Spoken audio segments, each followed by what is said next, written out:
lay some images out into your mind, because pictures are worth 1,000 words, and what I'd like to do is maybe speak for about 30 minutes, and then I'd like to actually come down, and if we're fortunate and I've been provocative enough, we'll facilitate a conversation, since that's what I do for a living, and see what people have to say, because what I find is most of the time these events are most successful when you all speak to each other and not to me.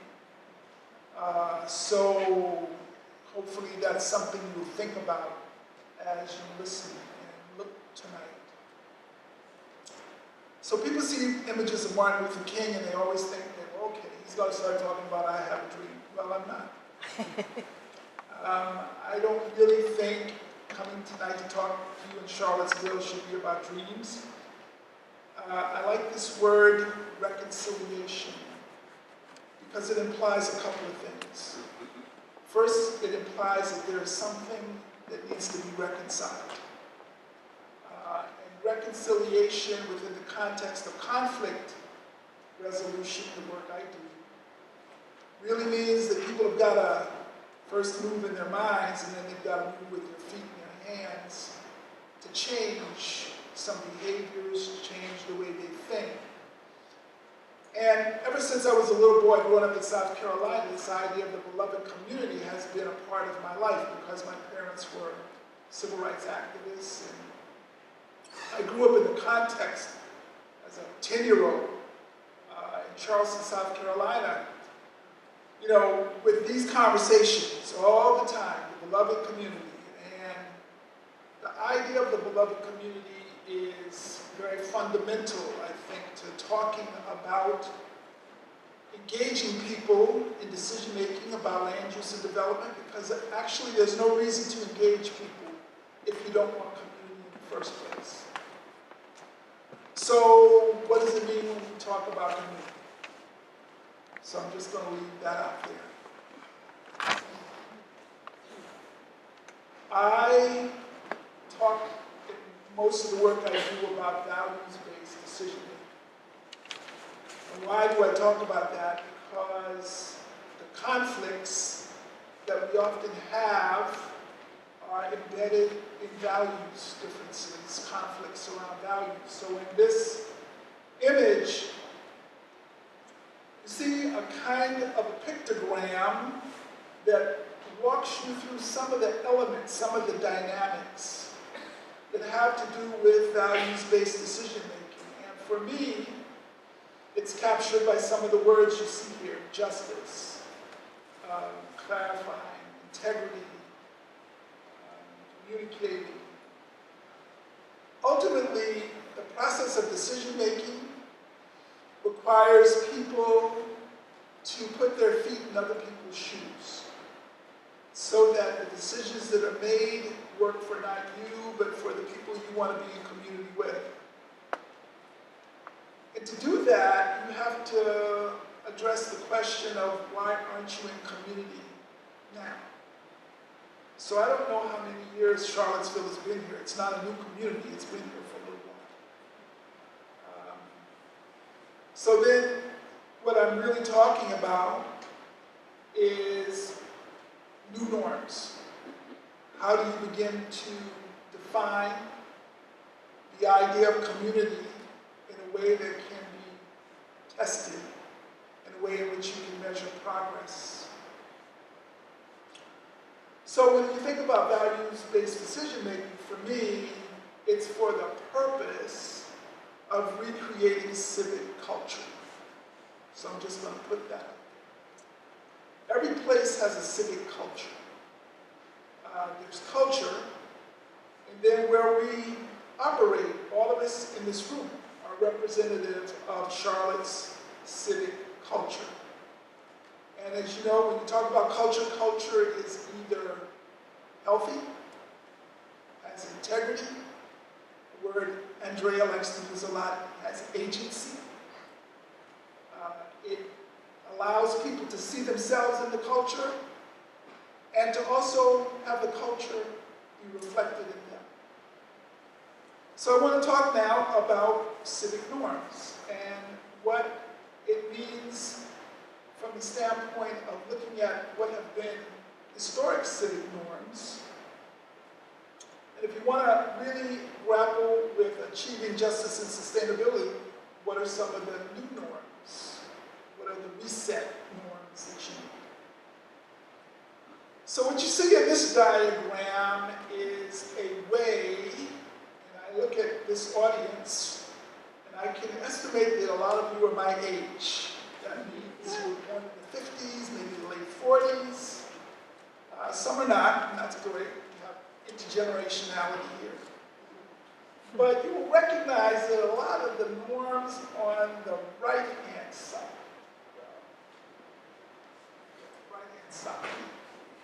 were from an earlier era.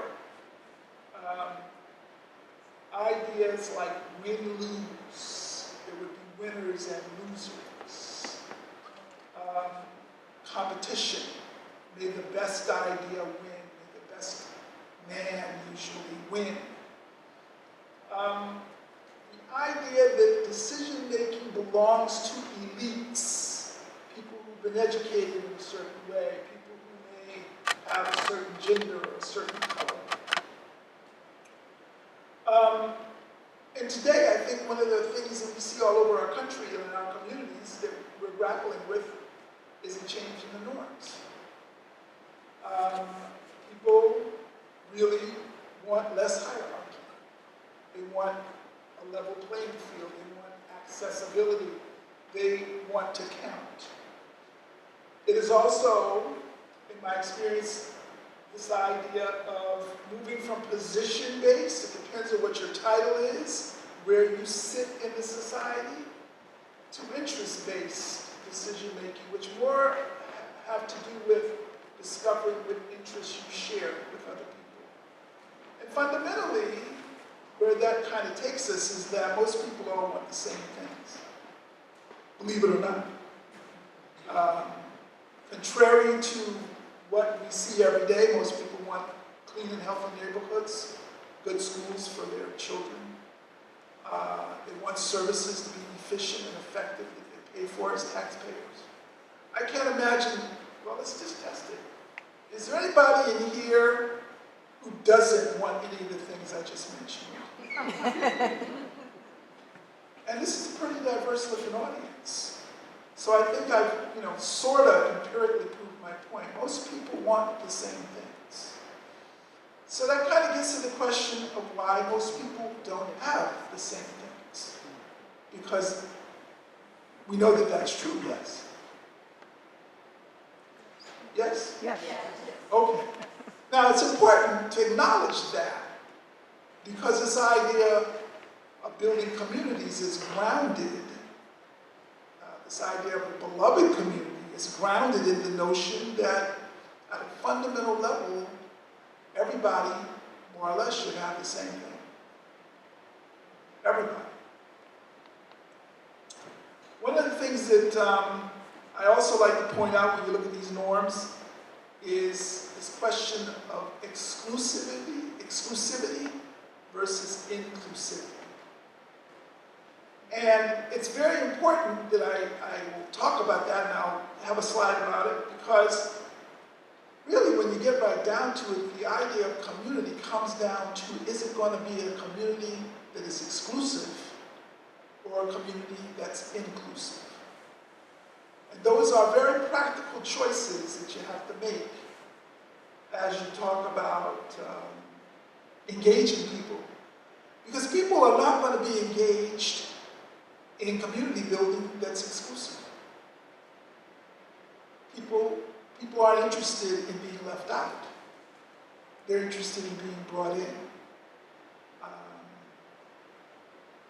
want to talk a little bit about what that looks like on the ground, because oftentimes what we satisfy ourselves with is people participating at some level, which for me and the work I do and my colleagues do is not the same thing as being engaged. Maybe semantics to you, but as you look through this list, oftentimes, and that's why I'm going to come down and bring myself down and talk to you and talk with you and hopefully help talk to each other, is that people are treated like audiences. They are not required to know anything other than what they want to know. They're not externally, they're externally activated. They've been invited to a process without knowing what it really has to do with them and their interests. They're typically organized around an event. We want you to show up, there's a meeting. It's basically like an encounter. It's like speed dating. And it has about that much value, in my opinion. And usually it's very linear. It's some people who believe they know something you don't know, telling you what you should know. I think that engagement is different. Engagement is when you've committed yourselves to building a constituency of people who will not only help you plan development and growth, but they will remain your constituency, which is to say your owners, until the plan is implemented, until change occurs. And it's actually the building of that constituency that is the evidence of engagement. It's based on people becoming informed in their ability to be conversant without being told what they should know. It's being able to express their interests and to be internally motivated to do that. And it's also process focused, which is to say, it really matters that you are engaged from the beginning to the ribbon cutting, so that you see your fingerprints on the final product and you be able to trace what you contributed and how you benefited at each step of the process, from vision to plan to funding to implementation. And most of the time, we don't really think about process that way. You know, you show up in a meeting, people ask you, what do you think? Most of the times we haven't thought about it at all because we're thinking about other stuff. We aren't educated to what we should think about. Or we aren't actually asked, what do you want?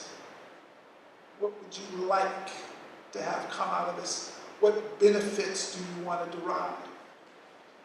And because of that, we don't really develop relationships. So the question, in a way, would be, I don't know how many of you have attended a meeting around planning in Charlottesville. Let me see your hands. Multiple. All right. Now, here's the trick question.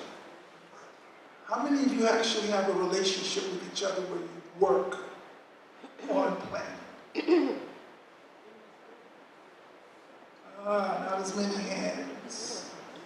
The relationship is the core of this constituency for change. I was telling Frank, who's a colleague, someone who I respect a lot, we were talking about, change. And I was reminding him of something I often say, and Andrea asked me earlier, do you get frustrated with the pace of change? I said, well, it took 100 years to get from emancipation, 1863, 1964, the Voter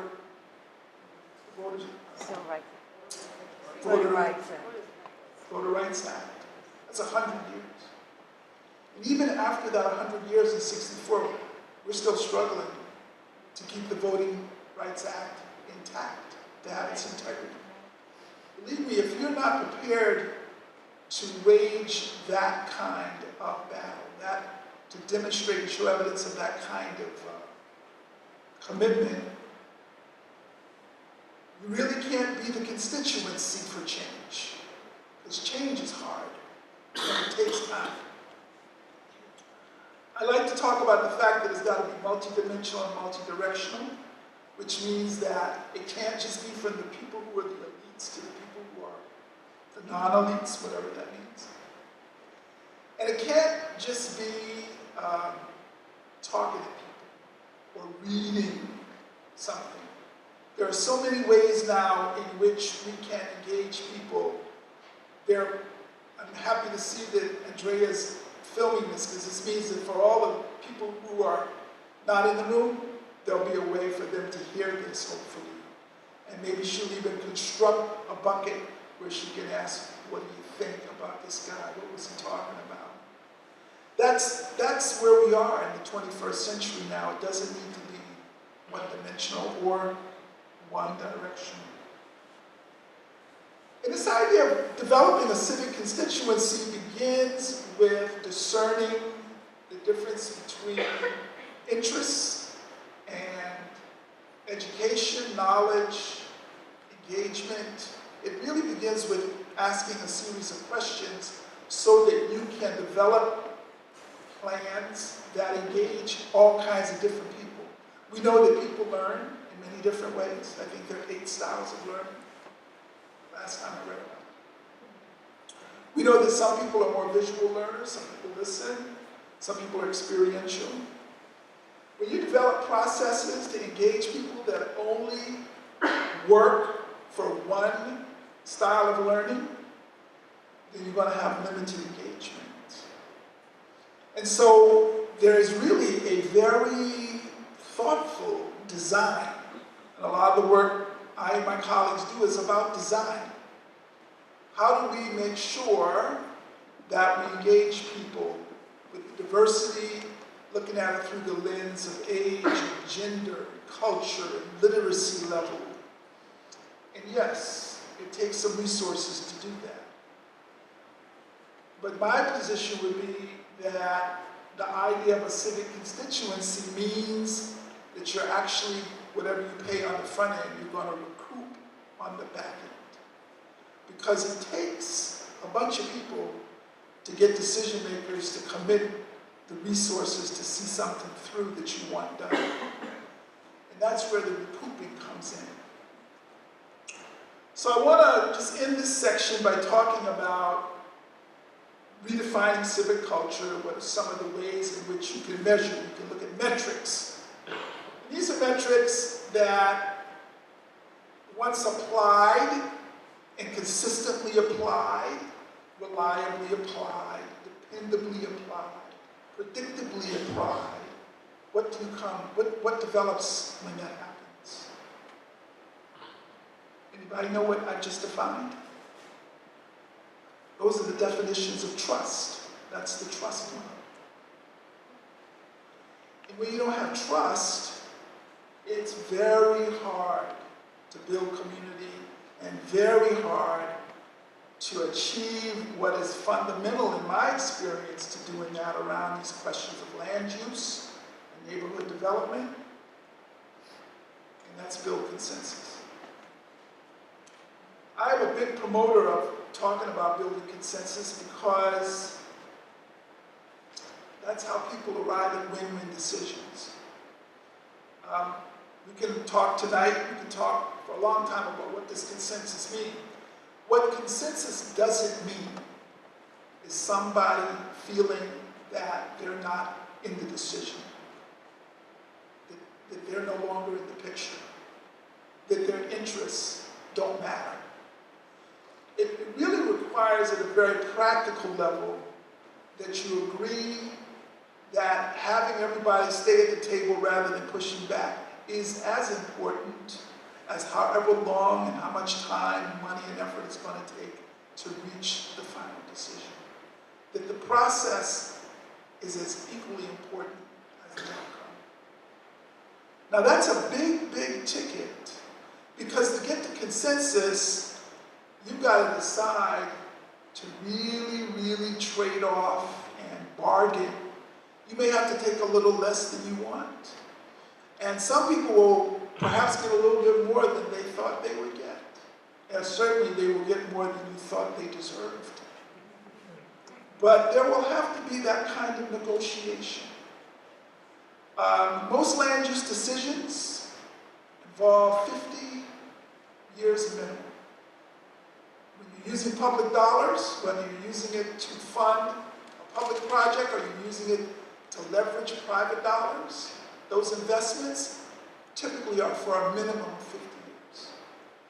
It could be as many as 75, certainly much more. So the question I would raise is it worth a little bit more time and extra effort from the standpoint of building that constituency to build consensus?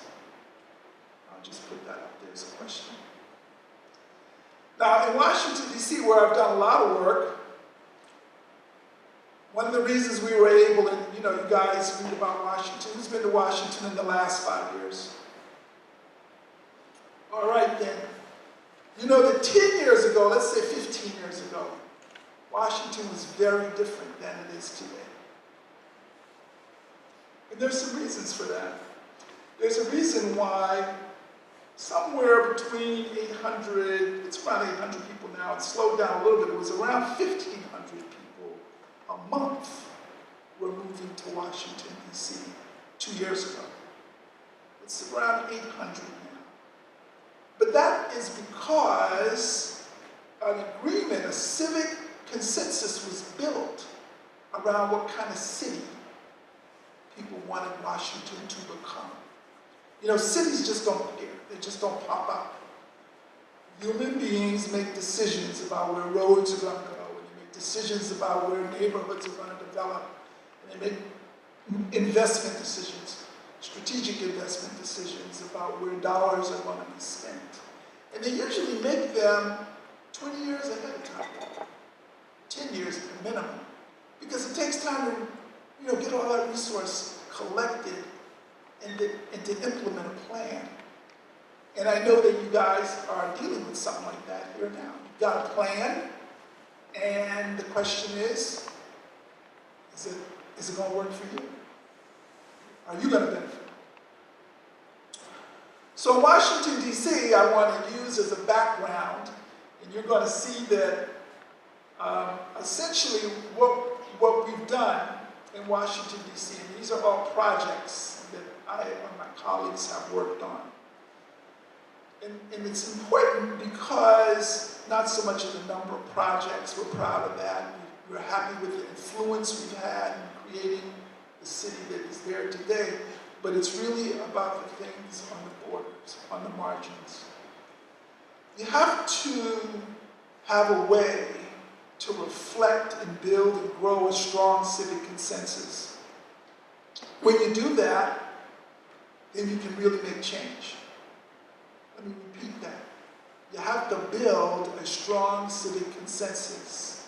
And when you do that, you can make change. One of the ingredients that go along with building that is agreeing on text. There's got to be a story that people agree is the story. Now, what happens all too often is we choose a story that we make the story, instead of a story that reflects everybody's stories. Do I need to say that again?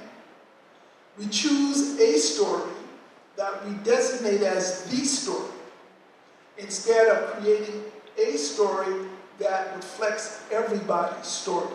And everybody has a slightly different story. And the question is, what is the effort that's required to reach agreement on the text? So typically, in the work we do, we'll get an RFP or we'll see a plan, and there will be some goals and a schedule. But the real question is, why the plan? Why the plan? And then we begin to ask a bunch of textual questions. What's the pretext? What's the context? What will be the post-text? And then we ask the most important question for a lot of the work that comes around justice and sustainability is, what is the subtext? It's the subtext where the devil gets into the details. Because it's in the subtext of most American cities, and I would say big or small, just about every American city deals with the ills that still are the result of our history, the most outstanding of which is residential segregation. You can't really go into an American city for the most part and that not be what you find. Now, the work of agreeing on the text, you have to help write that text, also requires you to envision where you want to end up before you start. That kind of gets into this issue of don't engage people if you don't really want to be next door neighbors.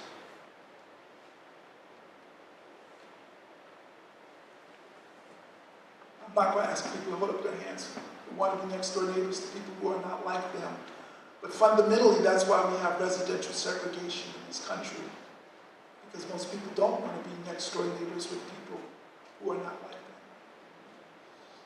So you have to define an end result first, and if you're going to build people's consensus around it, that end result needs to be something that everybody will benefit from.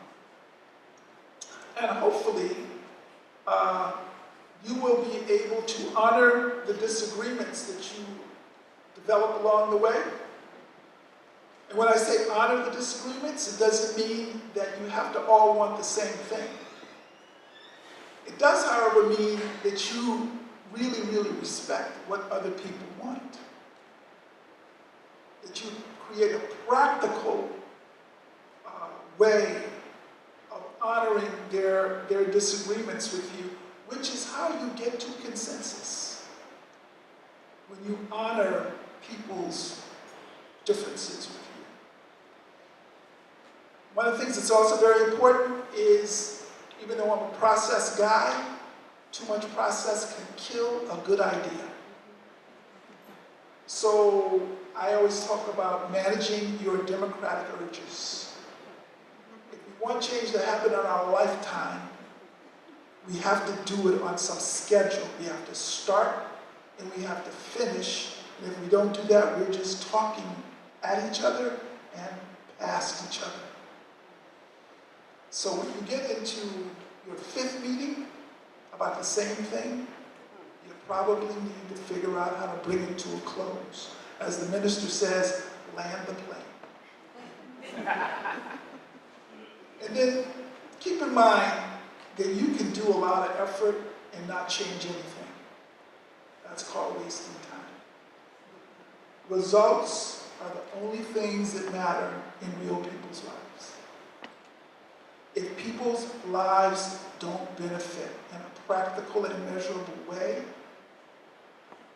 what's it been all about?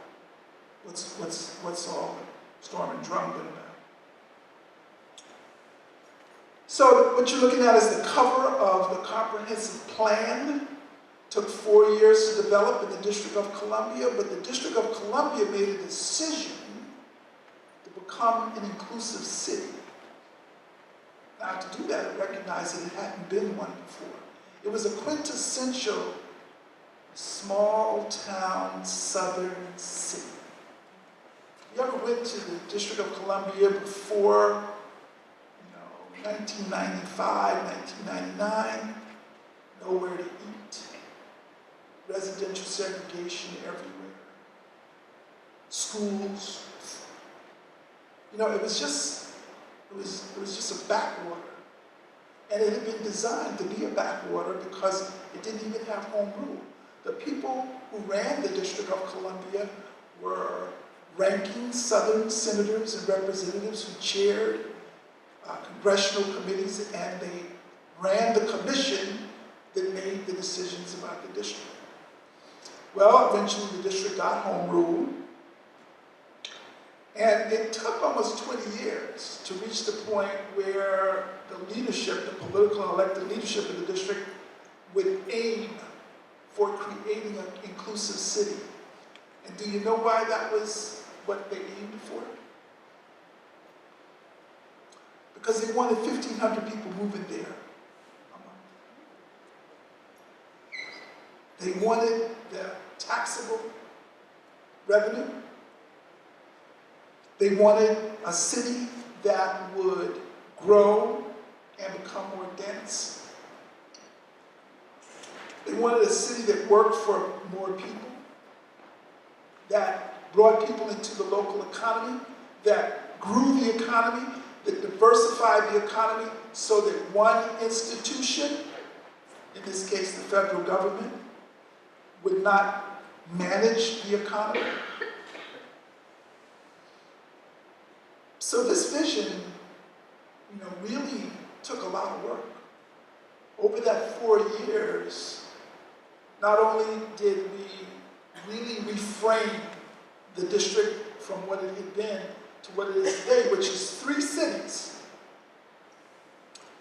It's a city of neighborhoods, and those neighborhoods are basically neighborhoods of choice, which means that just about anywhere in the District of Columbia, some of you will know that east of the river neighborhoods have always been the neighborhoods that lagged in the district. The district did not put poor and people of color on the other side of the railroad. They put them across the river. Now, the decision to change that dynamic really required a bunch of investment decisions and a bunch of strategic commitments that could be evaluated. And it required a lot of new investment in making the city level, a level city, a level playing field physically. And there are some ways in which I now want to talk to you about how do you know when a city is committed to that kind of inclusivity. Well, these are examples of physical infrastructure. Cities that invest in physical infrastructure have to usually invest really big. The physical infrastructure either works for all in the city or it disadvantages people in the city. This country has come through a period where lots of communities, we're in one, were destroyed by infrastructure decisions. And there are lots of ways in which decisions around infrastructure need the guidance of everybody so that those decisions don't continue that dynamic of destroying neighborhoods. Then, of course, there's financial infrastructure. You know about that, banks. But unfortunately, what we've got in this image is everything from banks, high finance, to check cashing places. Now, I gotta tell you, at some point, that infrastructure doesn't work either. Because what it does is it basically limits people's participation in the economy. I don't know a lot about your local economy here, but I can tell you, if you have, I don't know how many check cashing places you have, but your check cashing places are a reflection of the power, strength, integrity of your financial infrastructure and who's participating in the local economy. You've got physical, environmental infrastructure. The thing about today is technologically, we have the ability to really make environmental technology work for all. We're almost 1 to 2 years away from what is called net parity with renewables, especially electric renewables. Solar-powered renewables today, in some parts of Europe, are exactly the same or less than coal-powered or natural gas-powered power. That's going to increase. And as infrastructure decisions are made, we obviously want to preserve and sustain the environmental resources that we have. Those should be reflected in the decisions that are made. And so I want to focus now on the last infrastructure, which is civic infrastructure. So what this image kind of talks about is what do you do to make it possible for people to create the place they want to live. It's easy to talk about placemaking, but placemaking actually only happens successfully when people see themselves in the picture, like the picture that's in the middle. Now, there are tools, lots of technology tools for engaging and including people, but essentially it's the spirit of creating an inclusive city that drives the amount of time and energy that's committed to civic infrastructure. Because it's one of the things that people kind of use as a maybe. Maybe we need to have these kinds of meetings, and maybe we need to have processes around participatory budget making, and maybe we need to have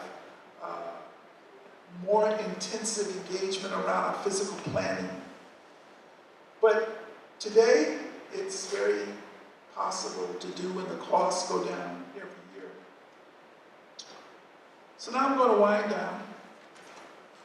These are some ladies that I got to know in Washington where we have been implementing what's called the New Communities program. New Communities, well, let me tell you a little history.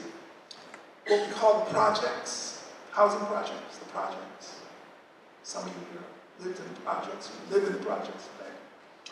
In the district, back before World War II, they put the projects on hills. All of you know that the district is actually very hilly. It's got boulders, but it's got hills. They put the projects on the hills because they thought, and this is really the theory, that if you wanted to uplift people, you should physically lift them up. Now, as crazy as that is, this is how it's turned out. In the District of Columbia, the prime land is where housing projects are. Isn't that something? And so, we're trying to keep people on that historic land, but to develop it into a new community. A community that's 21st century, that works for the residents and for new people. You know, the 800 people who are moving in every month. And create neighborhood-based economies connected by transit-oriented development, or connected to transit-oriented development. And even though they're up high, they're really about accessing lower income people and parts of the economy and making the economy available to people who have historically been left out. So how do we talk about engagement with these ladies? And these are all residents and organizers who we helped to learn and determine how to empower the decisions that would benefit them. So I'd like to talk about this slide because, well, let's ask it this way. How many of you are married or in a partnership? How many of you got engaged? All right, well, now the act of engagement, that's what this slide is about. What do you do when you say you're going to engage someone? How do you convince them? How do you get them to say yes? Well, you have to sell yourself. You have to say, I want to spend my life with you. I care about you. I want to be in community with you. I want to succeed because you succeed. I want you to get what you deserve. I want you to benefit. And if you're going to do engagement around planning, civic engagement, using and building civic infrastructure, that's also what you have to say. You have to make it possible for people to really believe you care about me. And it's not just because you want this plan implemented or you want my land. You care about me because you care about me. Now, you know, don't get on your knees in front of somebody if you're playing. Because it will tell out, it will come out that you were playing. And so in a lot of the work we do, we really don't even talk about outreach. Because the thing about outreach is it implies that somebody's on the inside reaching out to somebody who's on the outside. That's not engagement. That's not telling somebody you care about them. That's not evidence of that. So I hate the word outreach. I never use it. Nobody who works for me uses it. We want it to go away. That's one of our corporate goals. We want people to understand that they need each other. Most of the research confirms that diversity is essential for economic success. Social diversity is fundamental to financial diversity, and diversity is fundamental to the success of cities and communities. So in Washington, where I'm going to come down, this is an image of a meeting in which there are 1,800 people, all citizens of the District of Columbia. What you see in the corner is a lady who's holding a keypad and there's a laptop. This guy is the mayor, former mayor of Washington. And this is a summit, the 6th or 7th Citizens Summit that we had in the district. And for this one, the goal was to talk about creating one city.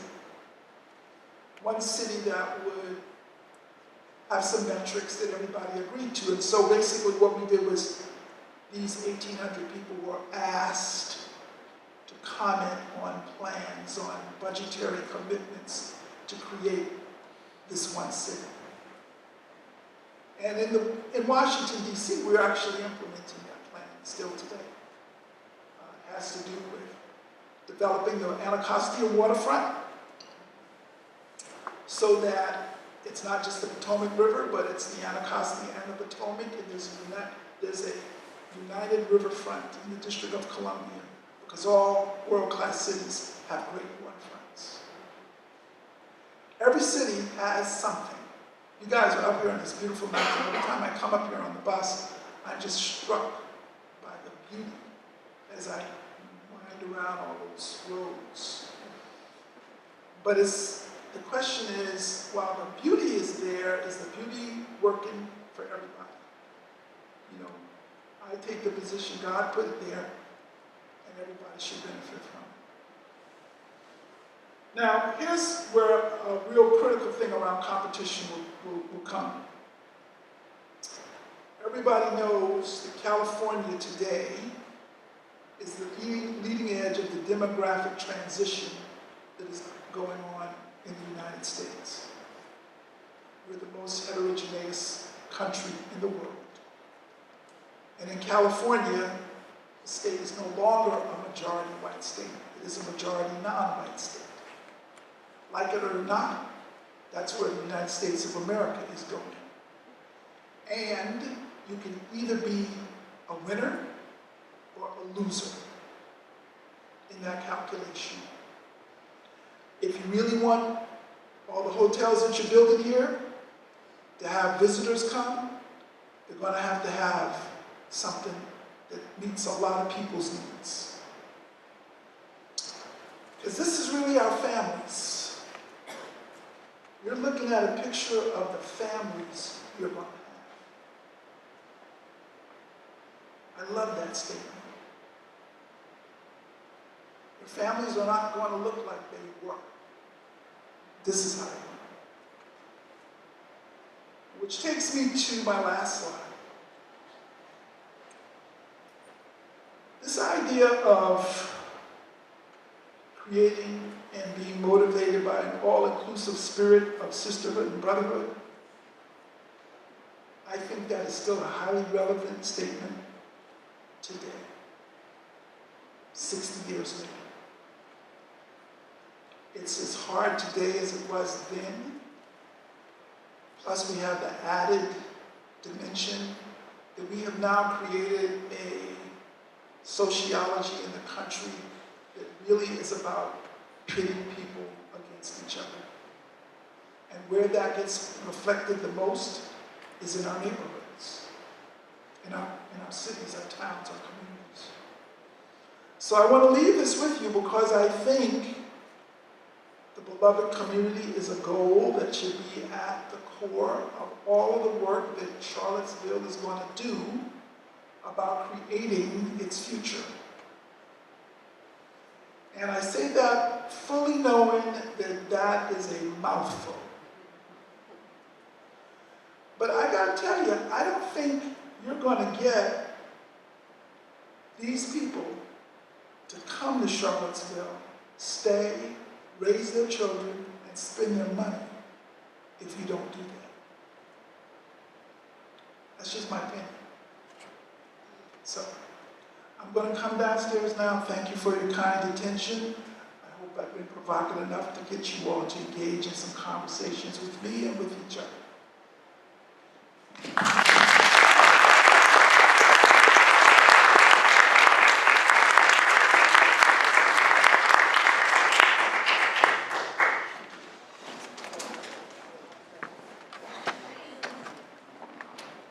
Okay, don't all speak at once. Yes, if you'll stand up and say your name.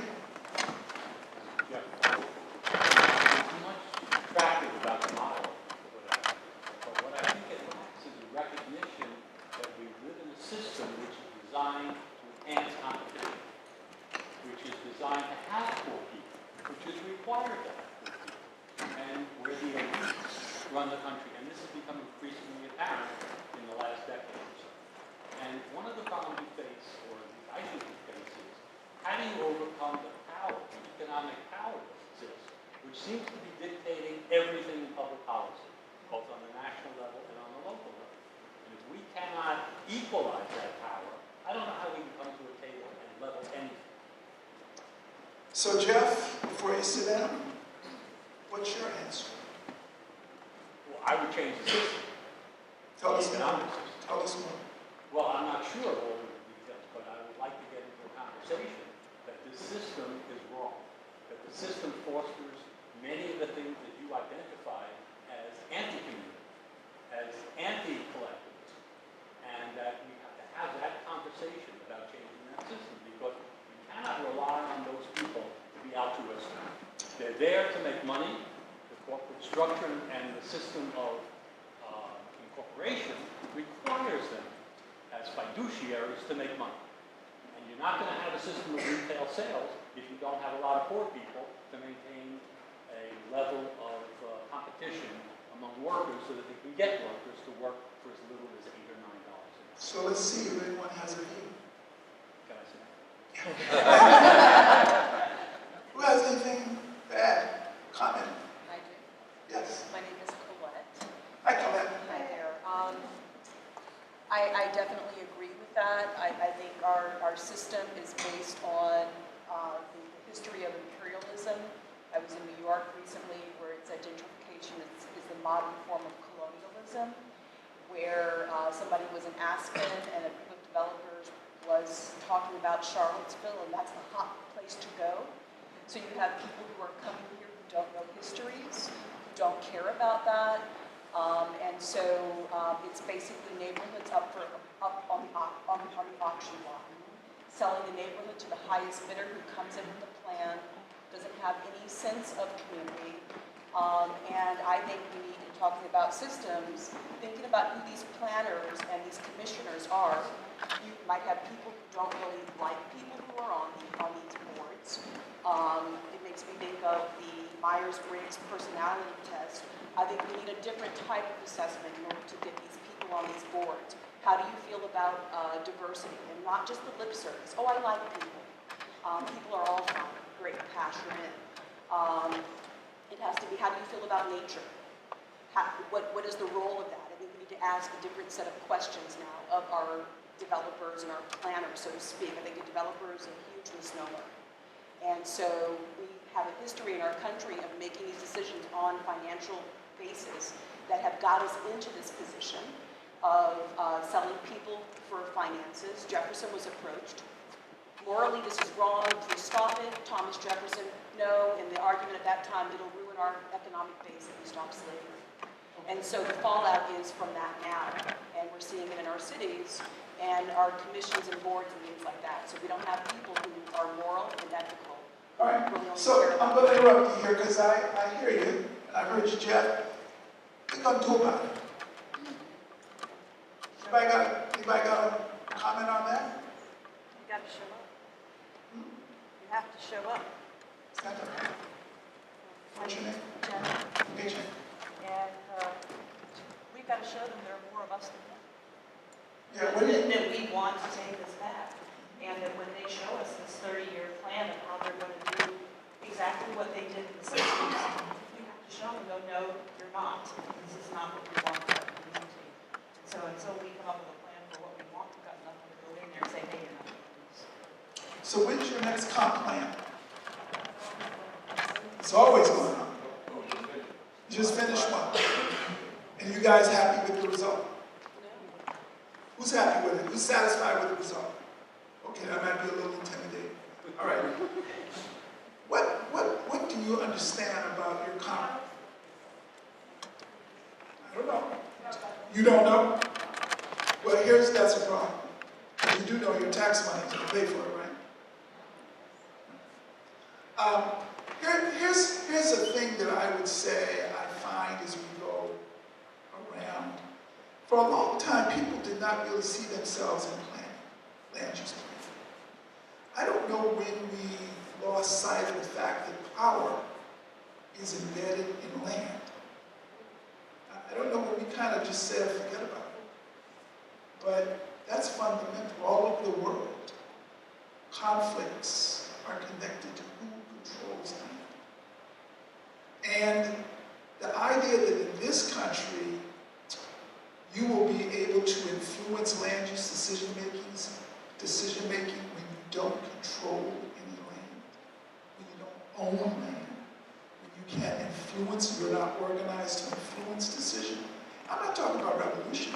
I'm talking about exercising the vote. Because comp plans are approved by people you elect. Am I right? The budgets for planning are authorized by people you elect. This to me is not revolution. This is fundamental ownership of your democratic system. I mean, I will say that you have to become planners. You have to engage in the work of decision-making, influencing outcomes around planning. Because planning, as I've said before, involves 25, 50, 75-year decisions.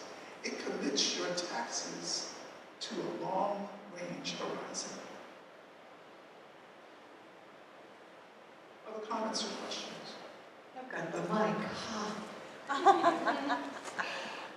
Tell us your name. My name's Elizabeth, and I want to know if you're in that plan. I would not have believed just totally that changes that are going on there. It encourages me. I think the question I have fundamentally is the trust, which you say is the basis. And the trust is so broken in the city, in this country. Let's talk about Charlottesville. I don't know how to even begin to look to my African American neighbors and friends and say, would you be real? Would you trust me? What could I do? And I think it probably is both ways. What could I do to be trustworthy? And I don't, can you address how you do that on an individual level and then at a community level? Because trust takes a long time. Well, I will just tell you a little bit. I mean, on the individual level, I always, in my college, we always start with the notion that everybody puts their pants on one leg at a time.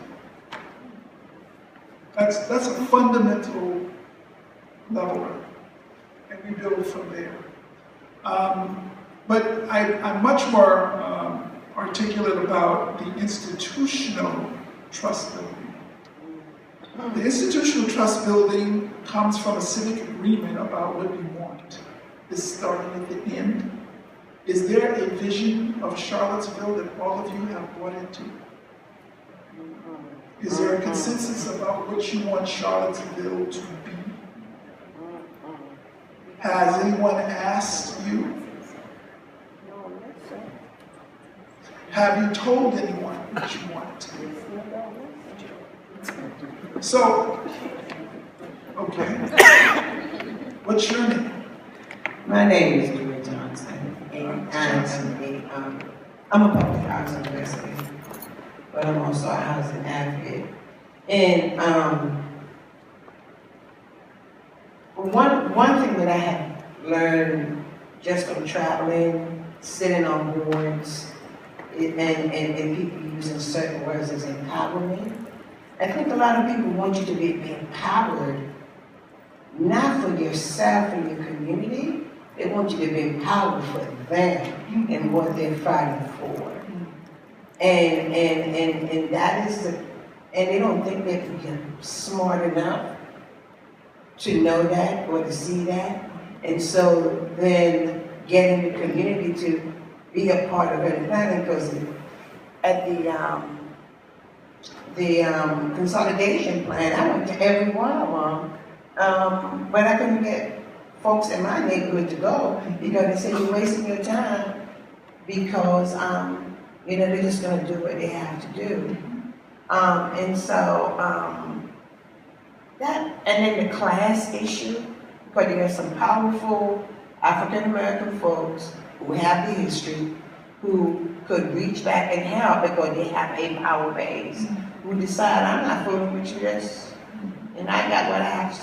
So again, the trust comes in many little things that make people doesn't participate.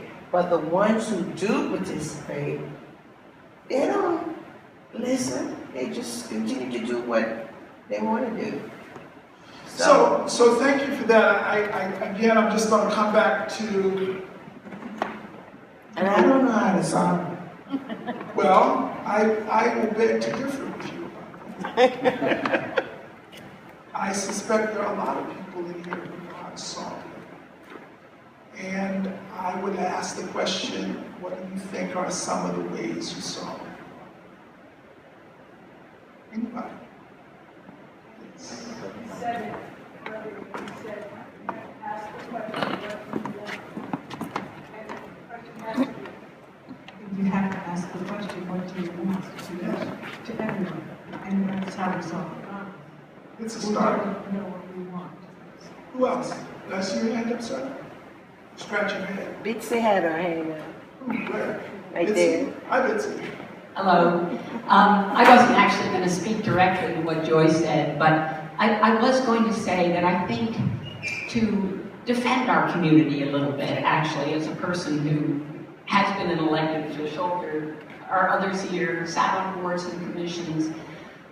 We have a comprehensive plan. As Joyce said, we've had a lot of meetings. It's not that, and I would actually say that we have many people with goodwill, I believe, actively involved in this community of all kinds. But we clearly, I see two problems for us. We continue to talk past each other for reasons I don't fully understand, because I've sat in a lot of public meetings over the 40 years I've been here, and actually, if anything, in some ways, I think they're getting more rather than less pleasant, and that saddens me, because this is I think it's a great place to live, and I want it to be better. So I think I have concern that our public discourse is not getting better, and that worries me. The other thing is, our comprehensive plan, I don't think is our problem. I think if most people really did look at it, it talks about most of the things you spoke about. In other words, we want diversity. We want everybody to come along. We want housing that works for everybody. We want economic development. We want environmental sustainability. And it says all that in our plan. I think where it breaks down for us, and West Main is an example, is that we don't follow through necessarily with our zoning and our budgets. We don't get our actions to reflect those things we've said we care about, and we're not good at setting priorities amongst our competing public goods, which reminds me way back of one of your first slides, that we have many competing public goods and we don't exactly know how to choose between them moment to moment. Fair enough. Well, that sounds like it's a leadership question, a leadership problem, no offense. Ultimately, as I listen to you, if all this will is present,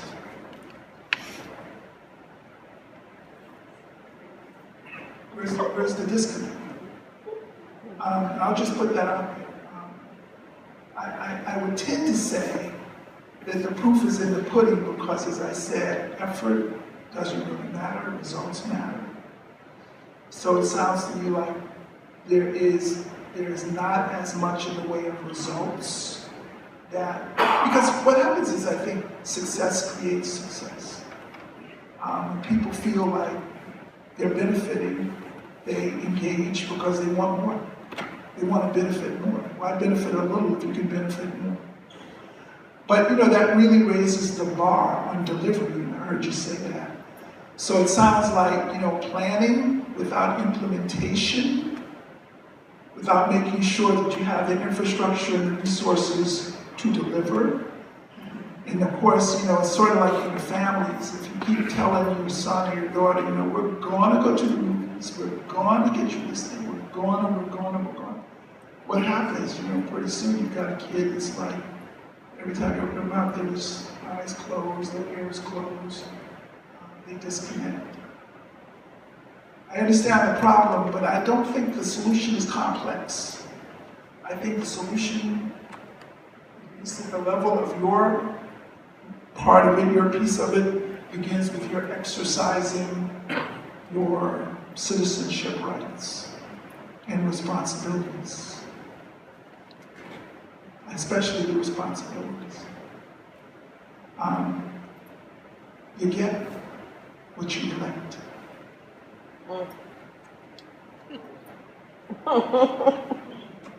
Someone else.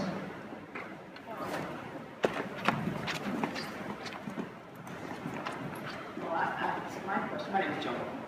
Hi, Joan. And my question was the same as yours, But I've lived here all my life.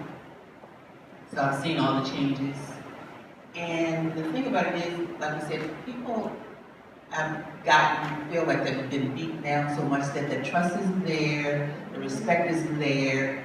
It's like Joy says, why bother? Things are not going to change. But in a sense, we also have to take ownership upon ourselves in a sense too, that we have to be uncomfortable to be comfortable. Because if you push yourself, if you stay in that little circle, no matter how hard, well, see, that comes with the person. Mm-hmm. And how do you get people to change?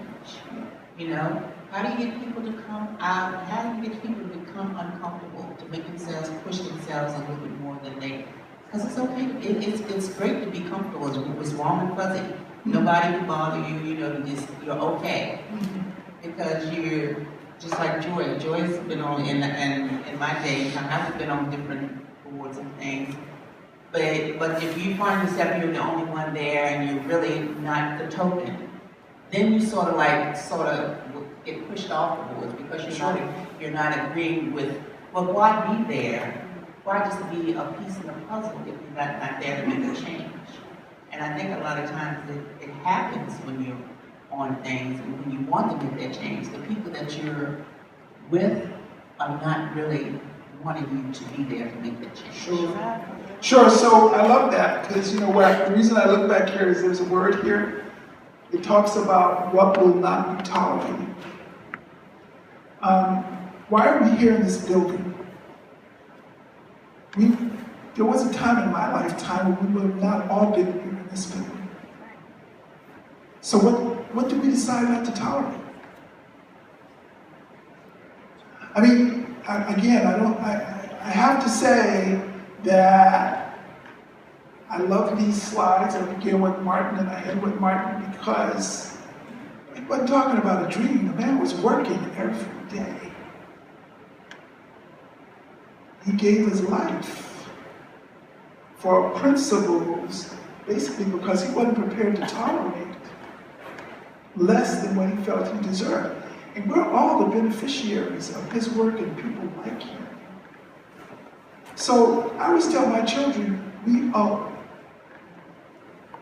And because we owe, certain things I want to buy. Now, is that warm and fuzzy? That's a human thing. I get that. But let me tell you what I believe. I believe that we are at risk with losing everything people like Martin King worked for and gave his life for, and other people you know who were local. Because believe me, it's not static. You win one day, you lose the next day. Because there are people in this country who just as soon not have this room in here. And you know, that's my opinion. Now why does that matter in terms of your land use decision making? This is the state of Virginia. Whatever we do here is based on history, expectations, aspirations, and everybody here brings a lot of learned behaviors. But ultimately, we can get whatever we put our minds to getting. If that wasn't so, I would not be here standing before you. Now, why do I say that? I want to tell you a story. It's kind of, this is the inspirational part of the program. Because I know that what I said, I mean, you know, I don't know what you came here expecting, but I did not come here to leave everybody like, it was great. I feel so much better. I'm one of the African Americans, and they're not a lot, but I'm one of them who knows who my ancestors were who came out of slavery. And because I know who I can see that line, I know that I'm somebody's dream come true. I am not the only person in this room who has that quality. In fact, I suspect there are many people in this room who are someone else's dream come true. Now, what does it mean to be someone else's dream come true? It means they live their lives thinking ahead to a day when things they didn't have, someone they loved or would love, would descend from them, would have. I'm just not talking about African Americans, just a country of immigrants.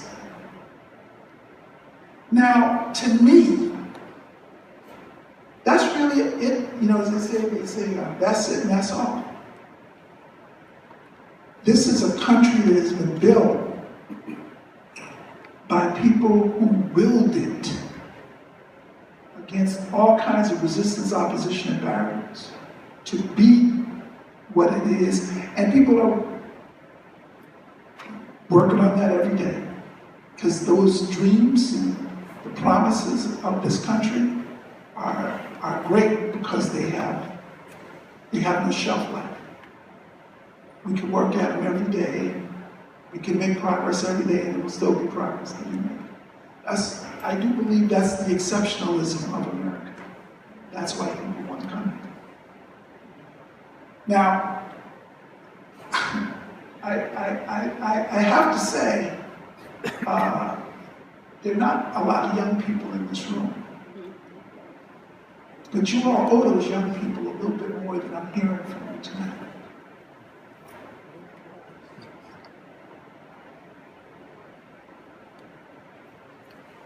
My name's Walt Heineke.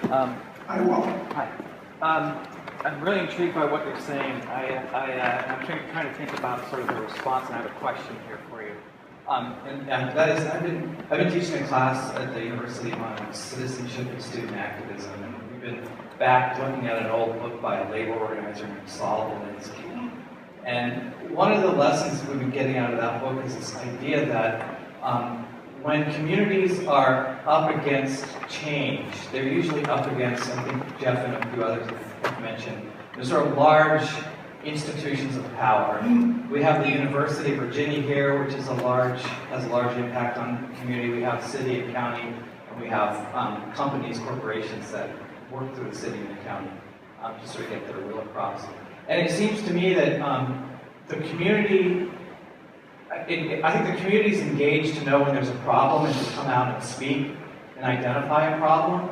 Where I see things to sort of fall apart is in what Alinsky calls building a people's organization. Yes. So I wondered if you could give us some, it's the idea that there's lots of different organizations in town that have some overlapping interests in the direction that you're talking about. But at some point, when we've identified the problem, taking the next step to building a movement is where things fall apart because of some of the mistrust and the lack of organization to implement, sort of design a plan and implement a plan.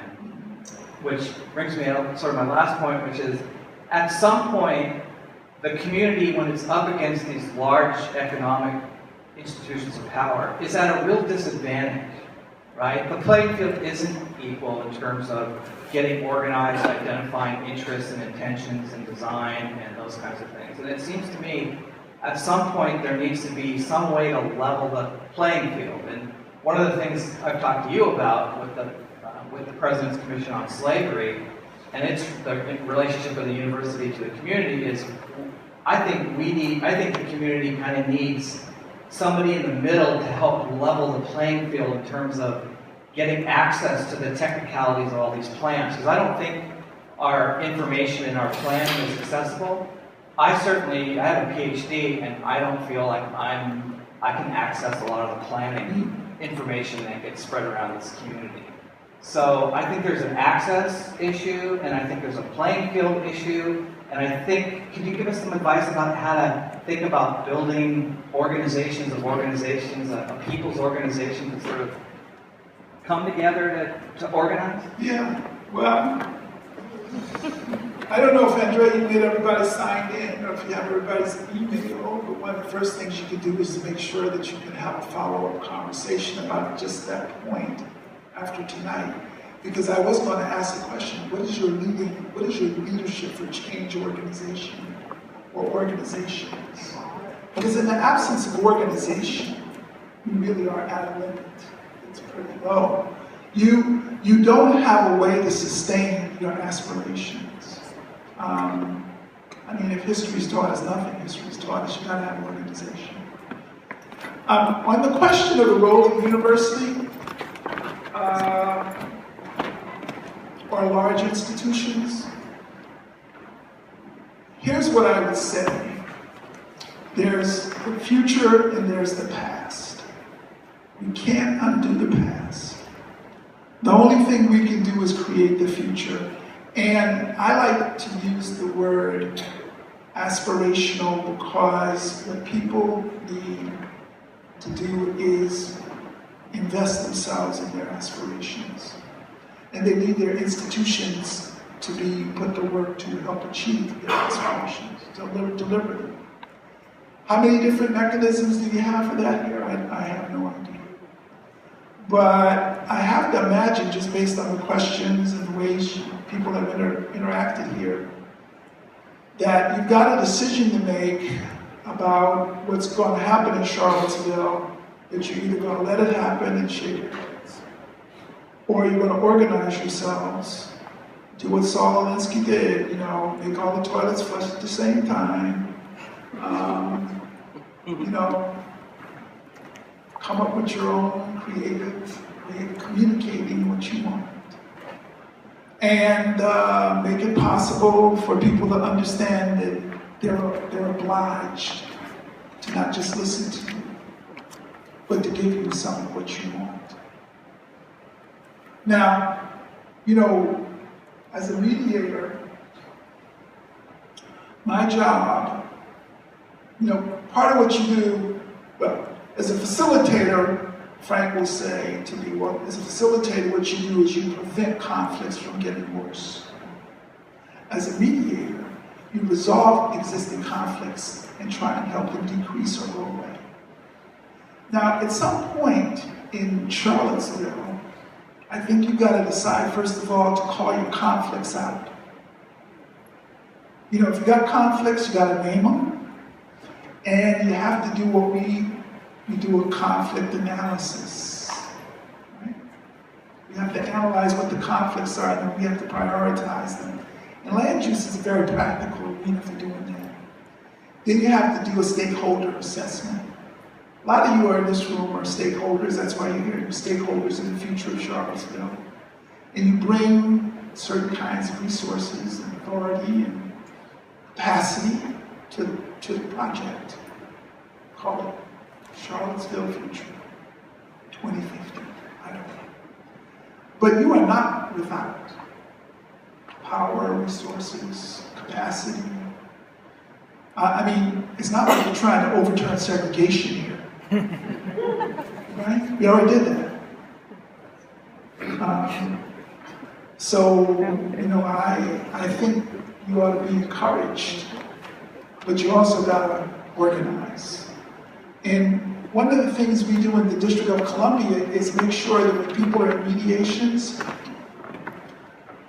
they're able to conduct and play their role in the mediation. Oftentimes there's a power dynamic that's uneven, but that's when you have to do the training. And Frank, what do? We organize the second table. The second table supports the negotiators to make sure that there's parity, so that people are not talking up you and around you and under you, and you know, they're kind of blowing smoke at you. You have to have the ability to enter into a prolonged negotiation to get what you want. And that's why I do the work I do, because the engagement, why do people not come out to meetings? Why should they? You know, people act in their own behalf without any encouragement. And so if people are not acting in their own behalf here, and you're spending a lot of time and energy encouraging them against, you know, what is obviously a future that has conflicts embedded in it. The conflicts haven't really been analyzed and explained to them. And the assessment has not been done to give people the sense of what their assets are. Because oftentimes the message is we don't have any assets. We don't have any stuff. Here, this goes back to the conversation about the people who are in the projects up on the hill. What they realized, of course, from some of the trainings that were done, is that they really had a lot of capital. Not financial capital, but they had natural capital because of where they were. Amen. They had capital that was social, because they, you know, had kind of made sure everybody could meet their rent, everybody could, you know, have a meal. You know, somebody was taking care of somebody else's babies. There was a lot of social capital. If you put all that capital together, believe me, you can influence financial capital. The first thing to do is recognize that everybody has capital. Everybody has capital. And capital can be transferred. Capital can be put into play in a lot of different ways. I think Andrea deserves a lot of credit, because this is not her line of work. I mean, I've listened to Andrea, and she don't know that much about this, actually. But she knows that something needs to be done. It's true. And, you know, she acted to get me here. And she says she's going to get some other people here. The question is, so what? You know, Andrea's doing her part. Yes, ma'am. So the reason I came tonight was because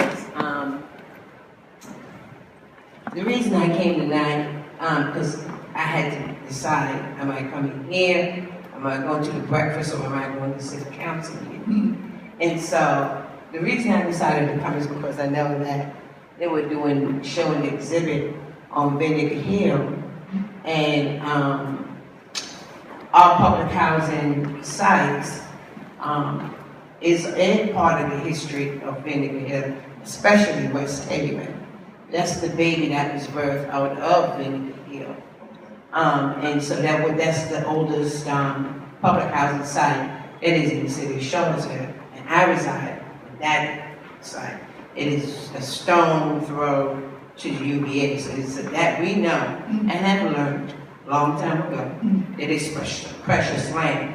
That's why we organize and have a citywide organization that's called Florida Public Housing Association for Residents, because we realize that the land that we live on is very precious to a whole lot of people, investors and local. And so, but there's a lot of folks who hate us. Yeah.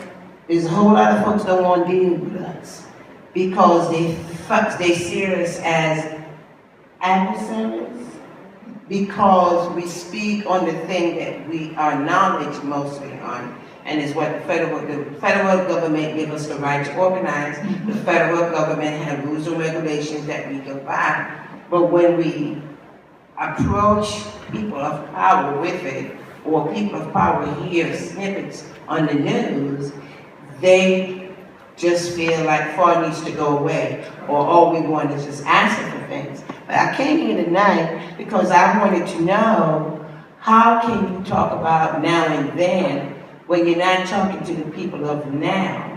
Because we have a lot of people in our community who are matriarchs and patriarchs, who was a part of Vinegar Hill, but you never see them. And so I guess that's one of my isms. I'm putting it on the table. Because I have older folks who I was born and raised in Kingston, Jamaica. So I am not from here. But I went to school here. I was already embedded in the neighborhood before I moved in. And I do have older folks now that I'm getting grayer. I'm gravitating more to older folks. There's a Maybelle Kenny who can tell you some stuff. There's a Murray Hardy who can tell you some stuff. There is a Jeanette Barber who can tell you some stuff. There is a David Walker. I can go on and on. But I never see their faces on anything, because who's talking to them? And to me, that's a part of the history that needs to be told. So that's part of my ism. Yeah. Well, I'll tell you. That's part of my conflict. Right, I understand. So, we've had one of these here. Let's have the next one there. I have learned from practice, people, if you don't want to go to my house, I ain't coming to your house. And I think there are such small human scale things that can be done to begin to flip the script.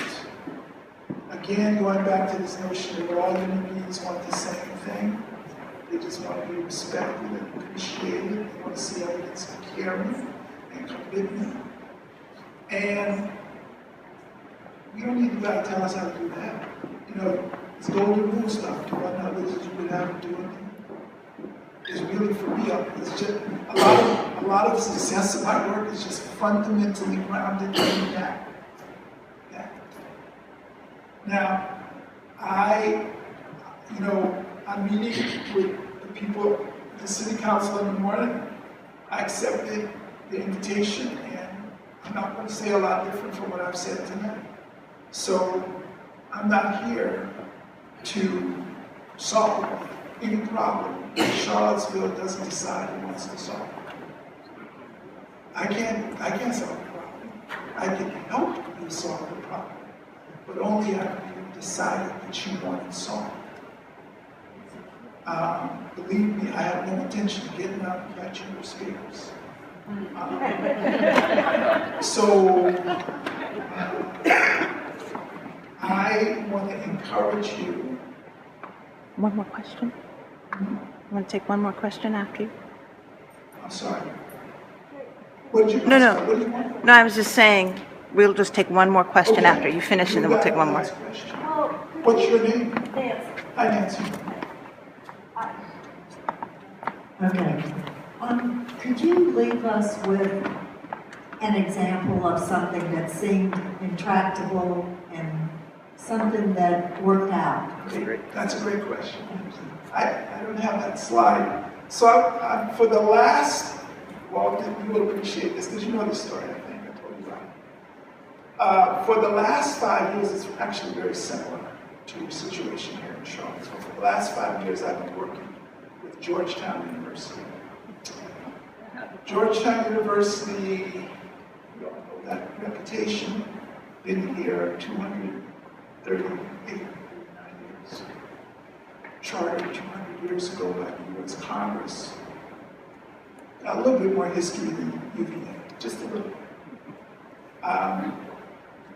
And like UVA, it was there before the community. The neighborhoods grew up around it. But the neighborhoods that grew up around it are also a reflection of Georgetown University. But they've had terrible town-bound relationships. In fact, in the District of Columbia, they for a very long time were the poster child of worse town-bound relationships. In the district, we are required to file what's called campus plan every 10 years. I don't know if that's what you do here. But colleges and universities can't grow, they can't build something unless that is approved, that plan is approved. And Georgetown's plan had never not been litigated. Every plan they've ever submitted is litigated. Every one. It's like, geez, wow. Now, eventually, I came in, I started working, I started doing all the conflict analysis, stakeholder assessment, getting a handle on who's who the decision makers.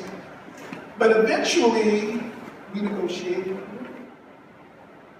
History made. The thing about that agreement is, essentially the university, as opposed to having put the boat up and defend, they began to think through where their interests converged with the interests of their neighbors. And that was the breakthrough. It made it possible for now, Georgetown is in the process of redesigning its campus, master planning its campus. It's in a forum, it's in something called the Georgetown Community Partnership, which is a forum for decision-making and collaborative planning, in which the neighborhood and the community, the neighborhood and the university meet and decide what they're going to do on campus and off campus. Now, the unique thing about that is that forum doesn't take any votes. There's no winners, no losers.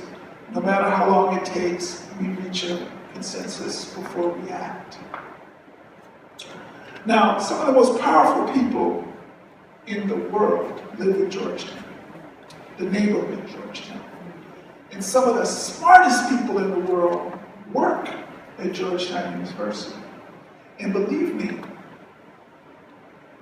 the mayor of Washington said it like this: if those people can reach agreement, anybody can reach agreement. And that is kind of like the thing I would leave you with. It is not impossible for rational people to reach agreement. But it took 2.5 years to get them out of their own way. And that's really where I'm at. You can get out of your own way, but it takes a lot of work. And it takes being honest about the cost you're paying for being in your own way. So Georgetown reached this agreement, made history, stopped litigation, but what did they get? Now Georgetown University not only is master planning its campus and attracting more students, et cetera, et cetera. It's got love in all the neighborhoods that surround it, the 3 neighborhoods, all these powerful, lovely people. But they've also been able to expand their law center, their law campus downtown, and they've opened up a new campus downtown, right near Gallery Place, right in the middle of Washington. They've got a bunch of new students who are coming who are like adult students. And they're also now, because they're no longer this poster child for poor town-down relations, they're being looked at as an anchor institution in neighborhoods east of the river in Washington, D.C. Now, that's the benefit. It's not feel good. It's millions and millions of dollars in a highly competitive academic environment about who's going to benefit because they've developed a way to be in partnership with other people. That's a big success story. And I've done a very small job of communicating the work, but it mostly was a function of both the university and the neighborhood leadership learning how their interests converged. All right, Andrea says I'm done, so I'm done.